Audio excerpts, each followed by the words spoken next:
10 மாசம் சுமந்து பெத்தவனா? அத அடிக்கிறதுக்கு எனக்கு உரிமை இல்லையா? என்னடி பெரிய உரிமை? நீ சுமந்தத பெருமையா நினைச்சவல்லடி, அத ஒரு தண்டனையா நினைச்சவ. இந்த குழந்தை பிறந்ததுல இருந்து என்னைக்காவது ஒரு நாள் பசி எரிஞ்சு அதுக்கு பால் ஊட்டி இருப்பியா? இல்ல தூங்கணும்னு தாளாட்டி இருப்பியா?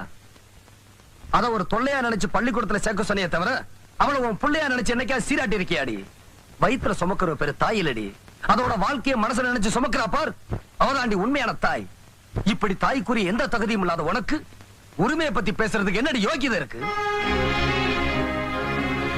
இதப்பா, இனிமே குழந்தைய உரிமைங்கிற பேர்ல அடிக்கிறத மட்டுமல்ல, நீ பாக்குறத கூட என்னால அனுமதிக்க முடியாது.